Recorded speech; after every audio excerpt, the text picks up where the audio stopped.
అలాగే సమస్యలు ఉన్నాయి, చాలా సమస్యలు. ఇప్పుడు కూర్చోబెట్టి గౌస్ గారి సమస్య నా దాకా వచ్చింది అంటే it's a failure, systemic failure. అది సిస్టమ్ ఫెయిల్యూర్. అది ఒక ఎస్ఐ చేయాల్సిన పని, అది ఒక స్టేషన్ హౌస్ ఆఫీసర్ కూర్చొని చేయాల్సిన పని.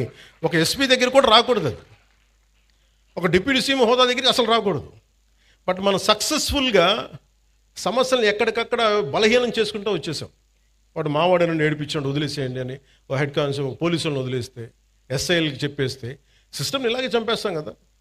సో నేననేది అందరూ కూర్చొని జెన్జీ అని కథలు చెప్తా ఉన్నారు. I want you have to be responsible, you have to be account. భవిష్యత్తు మీదే. మీ భవిష్యత్తుని మీరు ఎలా నిర్ధారించుకుంటారో మీ చేతుల్లో ఉంటుంది. మీరు కనుక క్రిమినల్స్కి కనుక మీరు చేతికి ఇచ్చారా భయపడి, నేను పోరాడటానికి మా లాంటి వాళ్ళు మేమందరం ఉన్నాం. మాకు ఇవ్వాల్సిందల్లా క్రిమినల్స్ కనుక if they come into position of power they will take away your future, they will burn your future. మీ భవిష్యత్తుని మంట కలిపేస్తారు.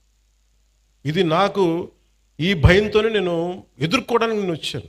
ఇలాంటి రౌడీ మూకల్ని, ఇలాంటి క్రిమినల్ గ్యాంగ్స్ని, ఇలాంటి ఒక ఇర్రేషనల్ పొలిటికల్ సిస్టమ్ని ఎదుర్కోవడానికి వచ్చాను నేను. నాకు గెలుస్తానో లేదో తెలియదు, మళ్ళీ గెలుస్తానో లేదో తెలియదు, మళ్ళీ ఓడిపోతానో లేదో తెలియదు, నాకు ఇవేం తెలియదు. నాకు ఒక్కటే తెలుసు, మీకోసం పోట్లాడగలను జీవితకాలం, అదొకటి తెలుసు. అంటే ఇదివరకు ఎలా ఉండేదంటే, ఇదే చిన్నస్వామి నగర్లో సర్వే నెంబర్ 112 1419లో 63 మందికి ఇళ్ల పట్టాలు ఇచ్చింది.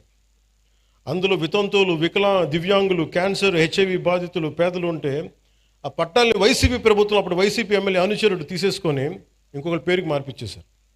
అసలు ఇలాంటి సమస్యల్ని మనమేమైనా హ్యాండిల్ చేస్తామా? Just I want to bring it to your notice. అలాగే ఒక మార్వాడి కుటుంబానికి చెందిన ఆస్తిని కూడా వైసీపీ ఎమ్మెల్యే అనుచరులు ఆక్రమించేశారు ఉంది నా దగ్గర. వాళ్ళు